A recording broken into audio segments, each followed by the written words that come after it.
Well, hi all. I thought I'd do a bit of an update.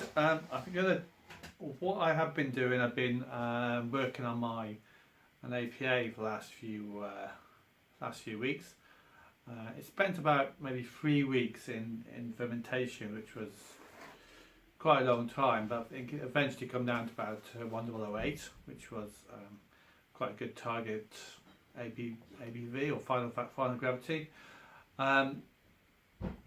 So yeah, it took a very long time. I always seem to have to sit around for quite a long time waiting for this beer to ferment down. I've got temperature control.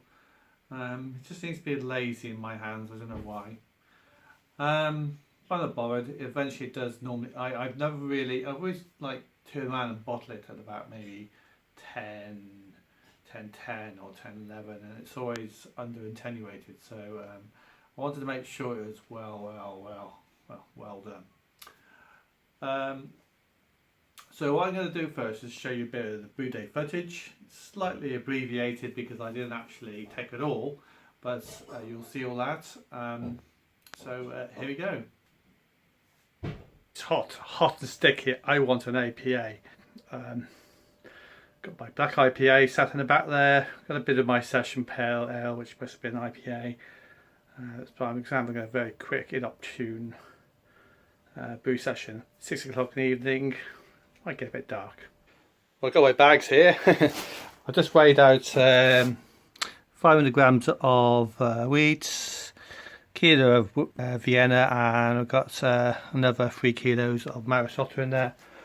I've got some Mosaic, some Cascade, and I'm going to experiment with a bit of Fuggle this time. I had a London IPA the other day, and it had a bit of some English hops in there. I liked the earthiness of it.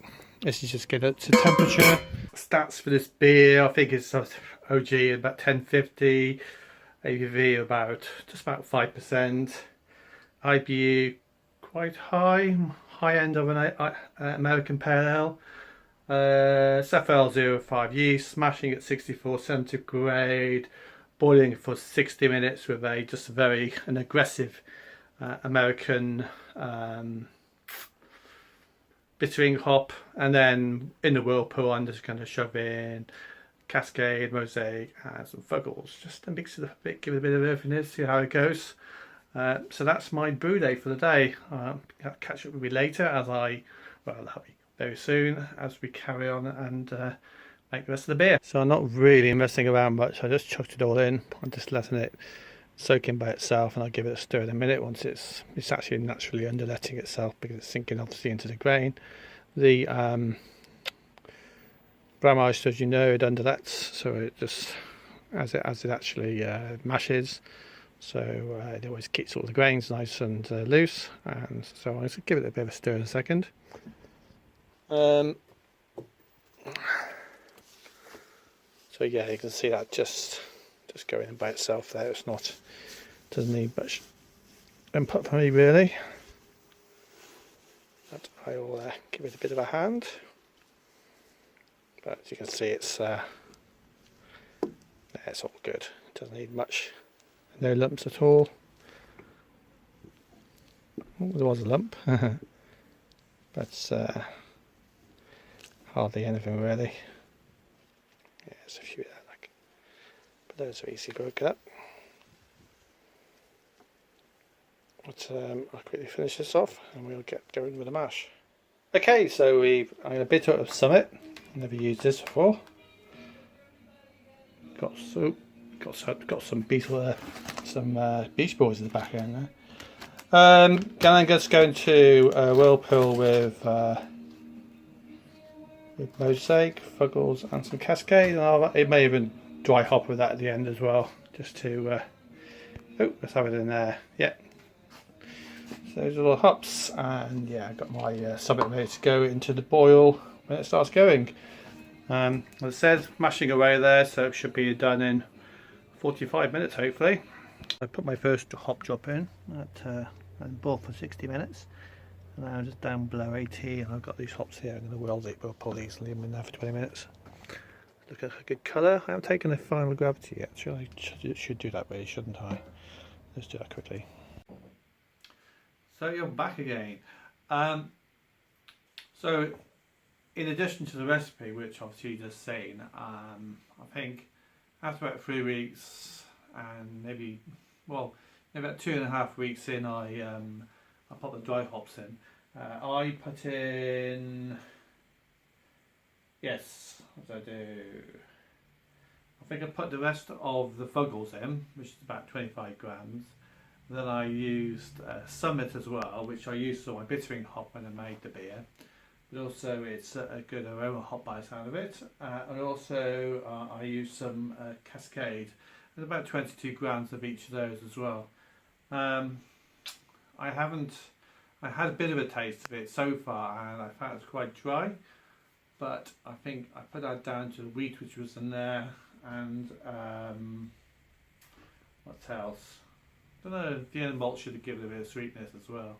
I did mash it as I said, like I said on the video, for about 64. So that would actually lead to having a slightly drier beer. Obviously, I think the particular tipping point is about 66. So if you like go down below 66, you're going to get a slightly drier beer, and if you go above 66, maybe 68 or 67, 68ish, you can get a slightly drier, slightly sweeter beer, and a bit more body as well, obviously. So let's crack open some beer out of the keg and this beer and have a look at it. So here it is. I've only pulled out half the glass so far. As you can see, it's got a bit of carbonation there. It's only about 3 days into, well, I put it in Sunday now, I put it in on Friday, and I force carved it up to about 20 psi by rolling on the floor. Clarity wise, as you can see, it's quite misty at the moment. It's kind of good. It's not clear that much, but there's not much floating around in there. As you can see, the carbonation is quite high. I'm going to leave it, that carbonation now, I'm just going to leave it like it is for a few days just to get it, because the bubbles are quite big. And as I said, if you obviously leave it to cut, the more days it spends in condition, the head will get a bit more interesting. At the moment, there's nothing there really. So, I can see a bit of some hop debris floating around in there. I didn't fuss around too much with sticking any filters on as I was actually siphoning it out. So there might be a bit of hop debris getting in there. And if it does block it up, I'll just clear it and carry on pouring off. From here, I can smell the hops. Yeah, there's quite a lot of hop aroma there. Very fruity, citrusy in a good way, I suppose. Yeah, again, some lemony aromas. I've not really tested beer for ages, but I think it's good. I did have a taste of this as just when I was bottling it, and I did notice that it's quite dry. But thinking about it just a little bit later on, I think it also did. I think it was dry, but on a kind of refreshing note to it as well.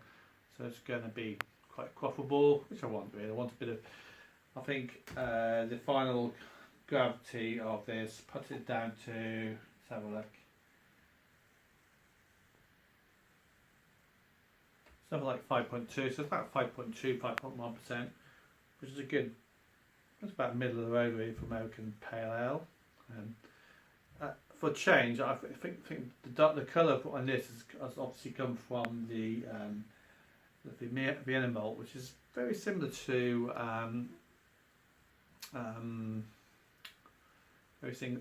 Munich, but also one thing I did want to bring out in it, so I wanted to get a bit of earthiness in it, so I stuck some Fuggles in there to get a bit of an English hoppy earthy flavour.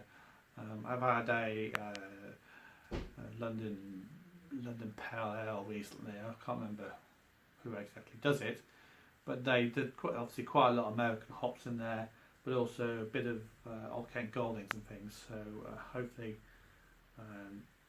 get some of those a bit more air finish from the British hops in there. Let's have a taste.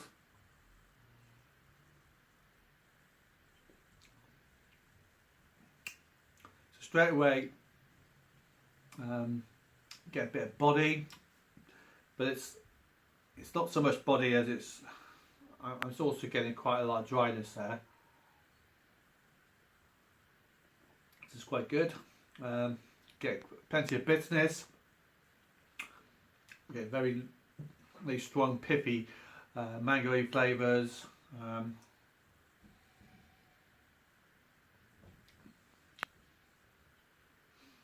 It's good. I think there might be a little bit more dryness than I was expecting, but I don't think that's such a big issue.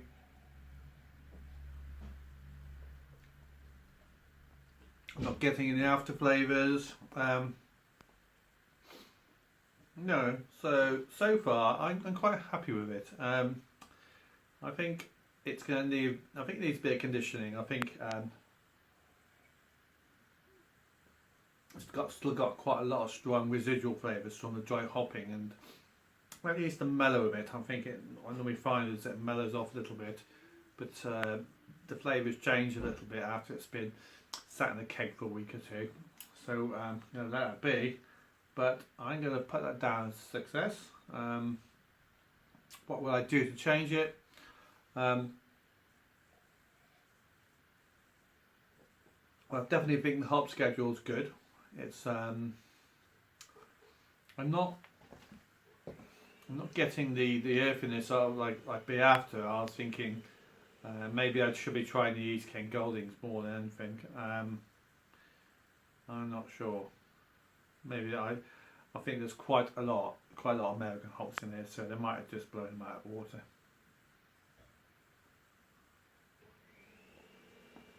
So yeah, success.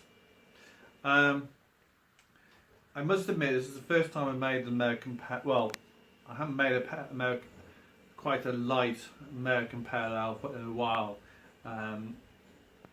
which makes a change for me. I've always tried to stick some crystal malts in there, so I've swayed away from the crystal malts, even though I must admit I put a bit of that Vienna malt in there to see if it would actually put a bit of sweetness and a bit of colour, but no, it seems to have not really had much effect at all. Maybe helped maybe helped with the grainy flavours more, which is quite good. Anyway, thanks for watching. Hopefully all the footage, you'll enjoy the footage, which I'm going to, obviously you've seen this already, but I'll see you all soon. Please like, subscribe and share. Cheers.